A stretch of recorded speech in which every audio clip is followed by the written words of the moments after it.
fonctionnel, c'est quand nous fonctionnons réellement selon l'esprit, nous savons reconnaître. Alléluia. Ils ont une maturité spirituelle, ils sont déjà âgés, ils ont une certaine expérience de la vie chrétienne et ils ont une maturité spirituelle pour pouvoir paître le troupeau. Alléluia. Pour pouvoir encadrer dans l'église, pour pouvoir diriger dans l'église. Mais qu'est-ce que la Bible dit? Non comme dominant sur ceux, et ce mot-là nous l'avions vu, katakurieo, qui veut dire exercer le pouvoir sur. Dieu, au travers de Pierre, parle aux anciens pour dire, vous devez paître le troupeau, encadrer, surveiller, mais non comme dominant sur eux. Alléluia. Ça revient encore. Parce que dès l'instant où on parle de dominer, il y a une structure hiérarchique. Alléluia. Mais là, il dit non comme dominant. Et il y a un mot qui m'intéresse. Sur ceux qui vous sont échus en partage. C'est pour dire que ceux qui vous sont échus en partage, c'est dire que c'est dans la pensée que, en fait, vous devez être dans le système du partage. Alléluia. C'est pas que vous êtes au-dessus, mais vous avez cette grâce-là d'être spirituellement plus mûr. Vous avez cette maturité. Et donc, pour cela, Dieu leur donne le rôle d'encadrer. Alléluia. De surveiller. Et donc, ils font, c'est d'une manière un peu élargie, ce que je vais dire, ils jouent le rôle de pasteur. Parce que pasteur, en fait, c'est comparativement à ce que le berger fait. Alléluia. Parce que pasteur, berger, c'est la même chose. Plus loin, on va voir autre chose. Mais ils font office de pasteur. Dans ce qu'ils font, ils font office de pasteur. Mais nous allons voir plus loin qu'il y a un ministère. Ça, c'est autre chose. Mais ils font office de pasteur. Parce qu'ils veillent sur le troupeau. Ils encadrent. Ils dirigent. Nous allons lire un verset.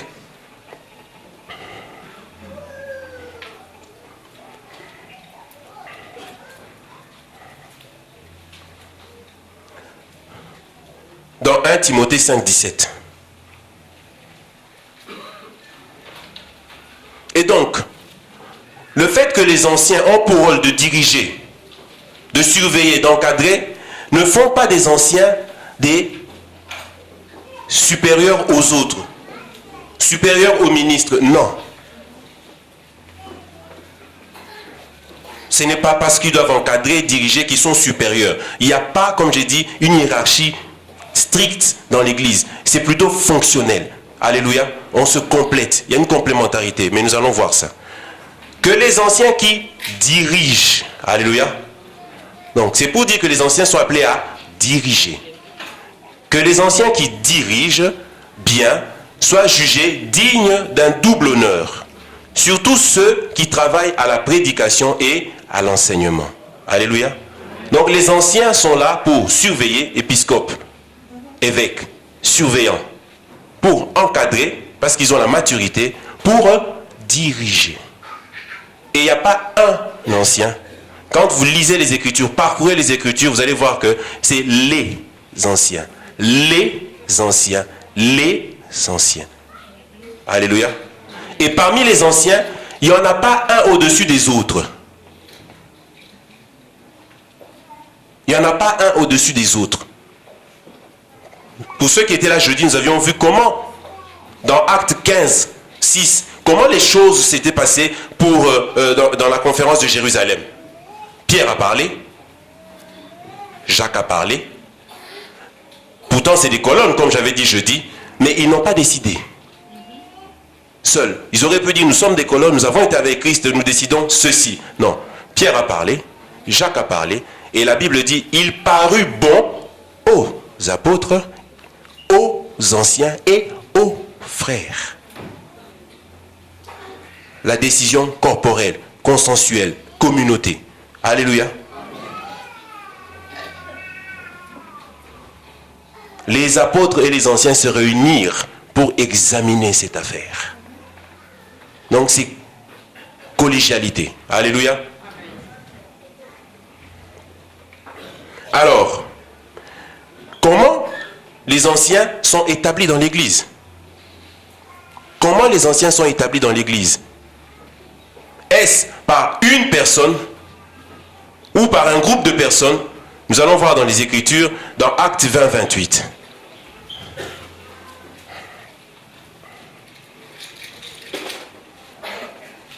Prenons d'abord Actes 20, 17 et après nous allons sauter prendre le verset 28. Actes 20, 17.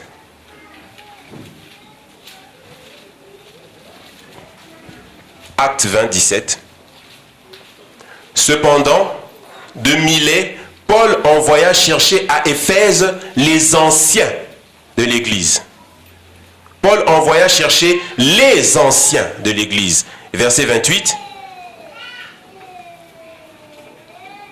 Alors, Paul est en train de parler maintenant aux anciens qu'il avait convoqués. Paul dit, prenez donc garde à vous-même et à tout le troupeau sur lequel le Saint-Esprit vous a établi. Sur lequel le Saint-Esprit vous a établi évêque pour paître l'église du Seigneur qu'il s'est acquise par son propre sang. Alléluia. Amen. Sur lequel le Saint-Esprit, c'est le Saint-Esprit qui établit. Et nous allons voir comment. C'est le Saint-Esprit, j'insiste bien. C'est le Saint-Esprit qui établit. Je peux d'ailleurs avancer pour vous dire, dans l'église, ce que les hommes font, pour ce qui est des grâces, les hommes ne font que reconnaître. On parlera de cela même pour le ministère. Les hommes ne font que reconnaître ce que Dieu, dans le fonctionnement, vous savez, il y a des choses, on n'a pas besoin de dire, mais vous voyez que déjà dans la façon de fonctionner, vous voyez que cette personne fait déjà cette chose-là. Alléluia. Alors le Saint-Esprit a déjà établi la personne, mais les hommes ne font que reconnaître. Sur lequel le Saint-Esprit vous a établi. Pourtant, nous allons lire les Écritures, vous allez voir comment ça s'est passé.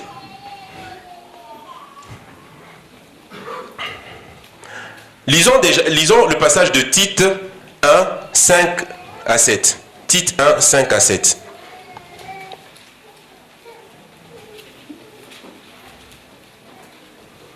Ce n'est pas un homme qui établit les anciens, ce n'est pas les hommes qui établissent les anciens, c'est le Saint-Esprit. Tite 1, c'est Paul qui est en train de parler à Tite. Je t'ai laissé en Crète, afin que tu mettes en ordre ce qui reste à régler, et que, selon mes instructions, tu établisses des anciens dans chaque ville. Bien-aimés, nous devons, je le répète encore, étudier la parole. Quand nous prenons un seul verset, on risque, si on s'attarde sur ce verset-là, on risque de sortir de la pensée de Dieu. La parole de Dieu est comme un puzzle, vous connaissez? Il faut mettre bout à bout, parce que par ta lumière, nous voyons la lumière.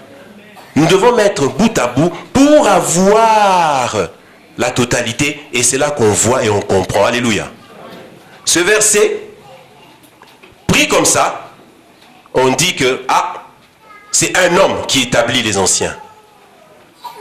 Pris comme ça. Mais nous devons étudier la parole. Je t'ai laissé en Crète, afin que tu mettes en ordre ce qui reste à régler, et que, selon mes instructions, tu établisses des anciens dans chaque ville. Alors, je voudrais que vous puissiez comprendre une chose. Quand Paul dit « soyez mes imitateurs », ça veut dire que quand Paul donne une instruction, c'est forcément quelque chose que lui-même a d'abord fait. Alléluia. Et c'est comme ça que lui-même fonctionne. Paul ne pouvait pas donner des instructions contraires à ce que lui-même fait. Alléluia. Et qu'est-ce que Paul a fait? Et c'est là qu'on comprend. C'est pour ça que je dis, prenons le temps d'étudier la parole. Mettons les choses bout à bout pour avoir une compréhension totale. Qu'est-ce que Paul a fait? Parce que quand on voit selon mes instructions, on se dit, c'est Paul qui a ordonné, c'est Tite qui a décidé de tel ancien. Non. Qu'est-ce que Paul a fait? Allons dans les actes. Parce qu'il dit selon mes instructions. C'est-à-dire, c'est selon ce que lui-même a fait, et il dit à Tite, voilà comment tu dois faire les choses. Et quand Paul agit, vous devez comprendre que Paul agit comme étant celui qui pose les fondements. Un fondement. Alléluia. Et ça ne fait pas de lui le leader unique de l'église, non. C'est selon, comme je dis, dans l'église, on fonctionne selon les grâces. Il a la grâce de planter. Il a la grâce apostolique. Donc, quand il fait quelque chose, ce n'est pas de manière à être leader unique. C'est par rapport à la grâce qu'il a. Il plante. Mais après, il laisse les choses évoluer. Parce que la Bible dit, il dit lui-même, j'ai planté et Apollos a arrosé. Et ayez à l'idée que l'œuvre de Dieu, c'est comme une construction d'un édifice. Alléluia. Celui qui pose les fondements, ce n'est pas lui qui va continuer la construction. Vous devez comprendre ces choses. Au jour d'aujourd'hui, comment ça se passe? Si quelqu'un a été à la base de la naissance d'une église, mais la personne ne va jamais se détacher de ça. Ah! Et c'est moi qui ai souffert. C'est mon église. Non. C'est-à-dire, on ne comprend pas les choses de Dieu. C'est mon église. Pourquoi? Parce que tu as été à la base. Mais non, Dieu t'a utilisé pour poser un fondement. Maintenant que tu as posé le fondement, regardez la construction d'un édifice. Chaque corps de métier intervient en son temps. Il y a ceux qui posent le fondement, et après, il y a des électriciens qui viennent, et après, il y a des peintres qui viennent, des charpentiers. Celui qui avait posé le fondement n'est plus là. Celui qui avait posé le fondement n'est plus là. Alléluia. Il a fait sa part et il laisse les autres. Et il laisse les autres continuer. Au jour d'aujourd'hui, tout celui qui était à la base de la naissance d'une église, non. J'ai souffert pour ça, c'est mon église. Ce n'est plus l'église de Jésus, c'est ton église. Ok, reste avec ton église.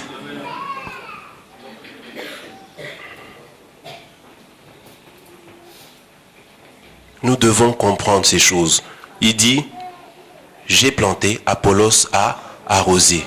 Mais c'est celui qui fait croître qui a la gloire. Celui qui a planté n'est rien, celui qui a arrosé n'est rien. Mais c'est celui qui fait croître. Donc, et c'est ça, je dis fonctionnement par grâce. Savoir que je m'avance là, ma grâce c'est là, je m'arrête là, je laisse Justin faire, je laisse Zacharie faire, je laisse le pasteur faire. Chacun sa grâce. On ne se marche pas sur les pieds. On ne se marche pas sur les pieds. C'est l'humilité. Savoir reconnaître la grâce. Je fais ce que je peux. Humblement, je m'arrête là. Et ça me fait même plaisir que mon frère vienne me compléter. Ça me fait même plaisir. C'est ça l'œuvre de Dieu. Il ne faut pas s'accrocher, s'ériger, vouloir tout faire. Non, c'est moi qui ai commencé. Mais tu as commencé, mais c'est Dieu qui t'a fait cette grâce. Comprends que maintenant, tu dois laisser une autre grâce. Et c'est ainsi de suite. On se complète. Ça ne ôte pas ça ne va pas ôter ta récompense. Tu as fait ce que tu devais faire, tu t'arrêtes là. Souvenez-vous des ouvriers. Chaque ouvrier venait à son heure. Et quand... On va continuer.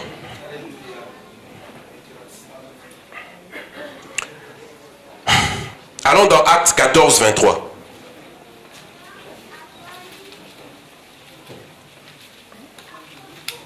Actes 14, 23.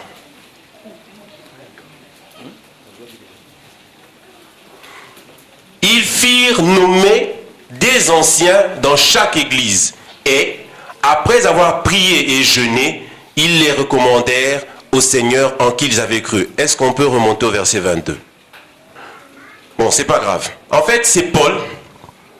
C'est dans l'équipe apostolique de Paul. Ils étaient en train de passer d'église en église. On me remet le verset 23. Nous allons évoluer. Au verset 23, la Bible dit, Paul et son équipe, en passant dans les églises, verset 23 s'il vous plaît, on dit, ils firent nommer des anciens dans chaque église. Et après avoir prié et jeûné, ils les recommandèrent au Seigneur en qui ils avaient cru. Bien-aimés, le mot grec nommé en grec, c'est kérotoneo. Dans d'autres passages, vous allez voir kérotoneo, dans d'autres versions, mais c'est kérotoneo. Ça veut dire quoi, kérotoneo? Et c'est là que nous allons comprendre comment les choses fonctionnent. Kérotoneo veut dire voter en élevant la main. Donc quand on dit ils furent nommés, ça veut dire que quand ils sont arrivés dans l'église, ce n'est pas eux qui ont décidé. Ils ont fait un... Vous me saisissez? Ils ont fait faire un vote. Ce n'est pas eux qui ont décidé. Kérotonéo, ils furent nommés, votés en élevant la main, désignés par vote. Et étudions, je le répète encore, étudions la parole. Il y a la version Martin de la Bible qui traduit bien ce passage, qui dit sur l'avis, un avis, sur l'avis des assemblées. Sur l'avis des assemblées. Donc il a fallu que l'assemblée participe. Et ça concorde avec le choix des diacres. Quand vous lisez comment s'est passé le choix des diacres, on va y arriver. Qu'est-ce que Pierre a dit? Pierre a dit à l'église, il dit, vous, église, choisissez parmi vous. Et c'est là que je dis, c'est une décision collective. Et c'est ça qui a été fait pour les anciens. Kérotonéo, voter en élevant la main. Les anciens ont été établis pas par Paul qui a dit c'est toi, c'est toi, c'est toi. Non, c'est dans l'assemblée, ils ont fait voter. Donc ça veut dire quoi? Si nous allons plus loin dans la pensée, ça veut dire que l'assemblée, dans l'assemblée, il y avait déjà une certaine catégorie de personnes qui exerçaient. Alléluia. Et c'est parmi ces gens-là que dans l'assemblée, ils ont fait voter pour dire qui est-ce que vous trouvez qui peut être vos anciens, qui est-ce que vous pensez qui peuvent être vos anciens. Et l'assemblée a voté. Alléluia. C'est ainsi que Paul dit à Tite, selon mes instructions. Ce que Paul avait fait, c'est ça qu'il dit à Tite de faire. Alors quand les gens voient Tite, je dois aller établir, les gens pensent que c'est Tite qui est peut-être arrivé pour dire, bon, j'établis tel ancien. Non. Quand Paul dit selon mes instructions, c'est par rapport à ce que lui-même avait fait, parce que c'est ce que Paul a fait avec l'équipe apostolique qui l'accompagnait. Partout où il est passé, il n'a pas désigné, mais il a fait voter. Et c'est l'assemblée qui décide en fin de compte. C'est l'assemblée qui décide. Kérotonéo, voter en élevant la main. Et c'est comme ça que les anciens ont été établis dans les églises. Par vote. Et quand nous allons voir pour les diacres, c'est pareil. Choisissez parmi vous. Ce n'est pas Pierre. Pierre aurait pu dire tel. Non, non. Pierre a dit choisissez parmi vous. L'église, ce n'est pas l'affaire d'une personne ou d'un groupe de personnes. C'est l'affaire de... Amen. Mais pourvu que nous soyons réellement nés de nouveau. Nous allons voir un autre rôle. Nous avons vu les anciens, presbytéros, évêques, épiscopes, donc surveiller, diriger, encadrer. Et nous avons vu comment ils sont établis dans les églises, par vote, en élevant la main. Alléluia. Par vote, en élevant la main. Et c'est ce que Paul a fait. Et ce sont les recommandations que Paul a données à Tite. Que tu établisses. Ce n'est pas va décider, mais voilà mes instructions. Comme moi je fais. C'est pour ça que Paul dit soyez mes imitateurs. Alléluia. Les ministres de la parole. Éphésiens 4, 11. Mais avant Éphésiens, nous allons d'abord lire Exode 30. Je préfère que nous lisions Exode 30, 23 à 25. Exode 30, les ministres de la parole. Toujours dans le fonctionnement de l'Église. Ce n'est pas réservé à une catégorie, c'est pour nous tous. Parce que nous sommes tous appelés à participer au bon fonctionnement du corps. Exode 30, 23 à 25.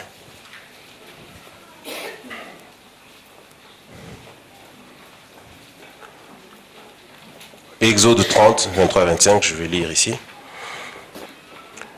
Alors, je lis par la grâce de Dieu, Exode 30. Je prends même à partir du verset 22, Exode 30, à partir du verset 22. L'Éternel parla à Moïse et dit, verset 23, prends des meilleurs aromates, 500 cycles de myrrhe, de celles qui coulent d'elles-mêmes, la moitié, soit 250 cycles de cinnamome aromatique, 250 cycles de roseau aromatique, 500 cycles de casse selon le cycle du sanctuaire et un d'huile d'olive. Alléluia. il dit, tu feras avec cela une huile pour l'onction sainte. Composition de parfum selon l'art du parfumeur. Ce sera l'huile pour l'onction sainte. Voilà. Prends des meilleurs aromates. Il y en avait 5. 500 cycles de myrrhe. On s'arrête d'abord au verset 23. 500 cycles de myrrhe, soit la moitié, soit 250 cycles de cinnamome aromatique, 250 cycles de roseau aromatique, 3, et verset 24, 500 cycles de casse, 4, et un d'huile d'olive. Il y a 5 ingrédients pour composer l'huile d'onction. Ça, c'est dans la loi. Il y avait 5 ingrédients. Et vous savez, dans la loi, il y avait une particularité. Quand Dieu disait A, c'était A. Il ne fallait pas faire A'. Non, c'était A. Alléluia. Il y avait la rigueur dans la loi. Et pour peu qu'il y ait un ingrédient qui ne soit pas là, ce n'est plus valable, cette huile-là. Alléluia. Il y en avait 5. Myrrhe, casse, cinnamome, roseau et huile d'olive. Et c'est en mélangeant cela qu'il se faisait l'huile d'onction. Alléluia. Mais ça, c'est l'ombre. Ça, c'est l'ombre des choses. Alléluia. C'est l'ombre des choses. Or, l'onction, l'huile d'onction, celui qui était oint, ça signifiait, ça voulait dire aux yeux du peuple d'Israël qu'il a l'Esprit de Dieu en lui. Qu'il a la personne de Christ. Alléluia. Parce que l'onction, ça symbolise Christ. L'huile d'onction, ça symbolise Christ. Or, pour que cette huile d'onction soit composée, il fallait obligatoirement 5 ingrédients. Alléluia. Et ces ingrédients-là ont des particularités. Il y avait des ingrédients qui avaient des propriétés thérapeutiques, c'est-à-dire qui pouvaient guérir pour telle infection, telle maladie. Mais nous n'allons pas entrer en détail sur ces choses-là aujourd'hui. Et il y avait des ingrédients qui avaient la particularité de sentir très bon et de très loin. Alléluia. Dans tous les ingrédients là, il y en avait qui avaient des vertus thérapeutiques pour guérir, et il y en avait qui avaient des propriétés odoriférantes. C'est-à-dire que ça sentait très bon de loin dans certains ingrédients. Or, quand nous allons dans Éphésiens, c'est là où nous avons la compréhension maintenant. La Bible dit, la loi était une ombre. Mais maintenant nous allons dans la grâce. Pour comprendre c'est quoi ces 5 ingrédients qui, mis ensemble, forment l'onction. Nous allons voir ces 5 ingrédients maintenant dans la grâce. Nous allons dans Éphésiens 4, 11 à 5. À 15, pardon. Éphésiens 4, 11 à 15. Et il a donné les uns comme apôtres, les autres comme prophètes, les autres comme évangélistes, les autres comme pasteurs et docteurs. Pour le perfectionnement des saints, en vue de l'œuvre du ministère et de l'édification du corps de Christ. On va un peu s'arrêter là. Voilà. Les 5 ingrédients que nous avions lus dans Exode, qui entraient dans la composition de l'huile d'onction, c'était juste une image. Mais voilà que ces 5 ingrédients, ce sont les dons que Dieu fait pour l'Église. Les 5 ministères. Alléluia. Et ce sont ces 5 ministères, par la grâce qui accompagne chaque ministère dans la vie des chrétiens, ce sont ces 5 ministères qui bâtissent Christ complètement dans la vie des chrétiens. Alléluia. Est-ce que vous saisissez ces choses? De la même manière que l'huile d'onction était composée de 5 ingrédients, de la même manière que la personne de Christ dans la vie de l'Église est bâtie au travers des 5 ministères. Alléluia. Les 5 ministères. Alors, il faudrait que je précise une chose. Pourquoi je vais préciser ces choses? Tout simplement parce que la tradition a pris beaucoup d'ampleur à la place de la parole de Dieu, à la place de l'évangile, la parole de vérité. Et c'est pour cela que nous partageons ces choses pour que nous puissions recadrer. Alléluia. pour la gloire de Dieu. Alors, les 5 ministères ne sont pas des postes. Alléluia. Les 5 ministères, ce ne sont pas des postes dans l'Église. Ce ne sont pas des postes. Ni des échelons ou des grades. Est-ce que vous comprenez ces choses? Parce que dans le fonctionnement selon la tradition, on a l'impression que ces 5 ministères, ce sont des échelons à gravir. Ou des postes. Non. Ce sont des grâces, des dons que Dieu a donnés à l'Église. Et ça risque, ce que je vous dis, ça risque de vous bousculer. On ne devient pas apôtre, on ne devient pas pasteur, on ne devient pas prophète, on ne devient pas évangéliste, mais on est du verbe naître. Est-ce que vous comprenez ces choses? On est du verbe naître. On ne devient pas, mais on est.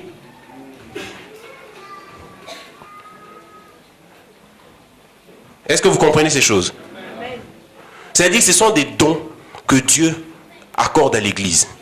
On ne devient pas. Voilà pourquoi, quand vous entendez le langage, on a nommé, on a élevé.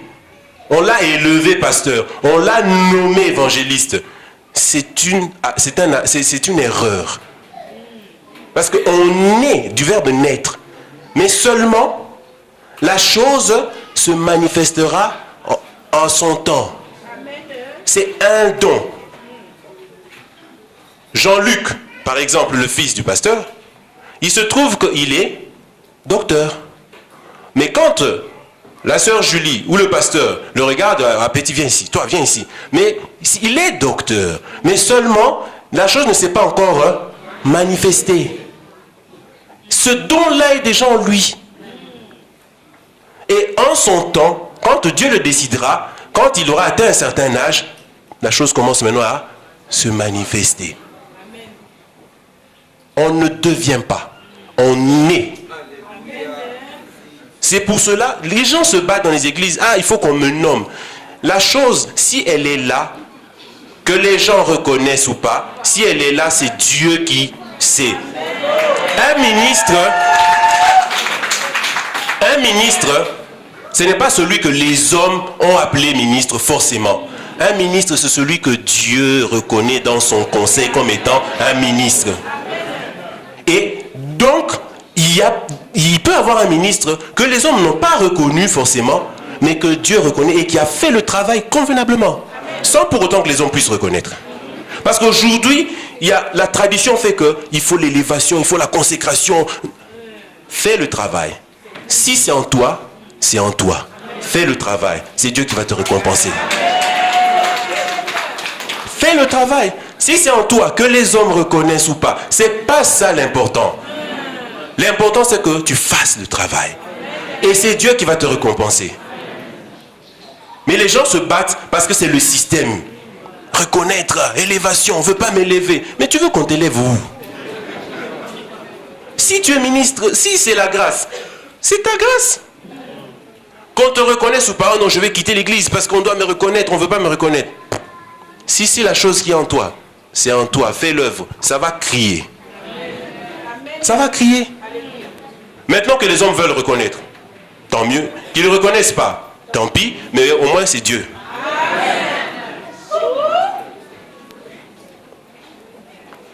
C'est Dieu. Le ministre, c'est celui qui vient du conseil de Dieu. Et j'insiste encore, parce que nous sommes en train de côtoyer des assemblées, nous allons entendre des langages, mais que Dieu nous aide et les aide, que nous puissions accéder à la connaissance. Amen. Si vous entendez, on l'a nommé évangéliste, comprenez qu'ils sont dans l'erreur. On l'a nommé pasteur, on l'a nommé, comprenez qu'ils sont dans l'erreur. Parce qu'on ne nomme pas. La chose est déjà là. Dès que tu es enfant, regardez dans Jérémie, nous allons lire.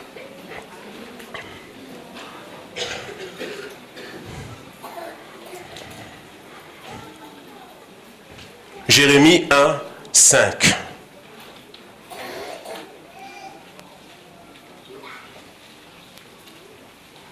Avant que je t'eusse formé dans le ventre de ta mère, je te connaissais.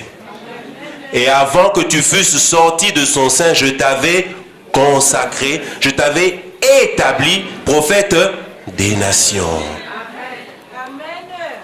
C'est depuis. Alléluia. C'est pour ça que je vous ai donné l'exemple de notre petit Jean-Luc. Pour vous dire que nous le voyons enfant, mais ça se trouve, la chose est déjà là. La chose est déjà là. La grâce de l'enseignant, la grâce du docteur. Mais quand nous le voyons jouer ici par terre, courir, pour nous, mais la chose est déjà là. C'est en sommeil. Au temps marqué, paf. Alléluia. On ne devient pas, j'insiste encore, on ne devient pas, on est du verbe naître. Et donc du coup, le changement de ministère aussi ne s'explique pas. Parce que la grâce, c'est quelque chose que Dieu a déposé. Alors on ne peut pas changer de ministère. Ah, j'étais évangéliste, je deviens apôtre, je deviens prophète. C'est qu'on n'a pas compris. Parce qu'on prend quelqu'un qui agit comme ça, c'est une personne qui prend cela comme étant des grades, des échelons ou des titres. Non, c'est un don. C'est-à-dire que c'est quelque chose que Dieu a déposé en toi. C'est une certaine façon de comprendre la parole et de la transmettre. C'est cela le ministère. Le souci que tu as est la façon de communiquer. C'est cela le ministère en fait. Et c'est cette façon de communiquer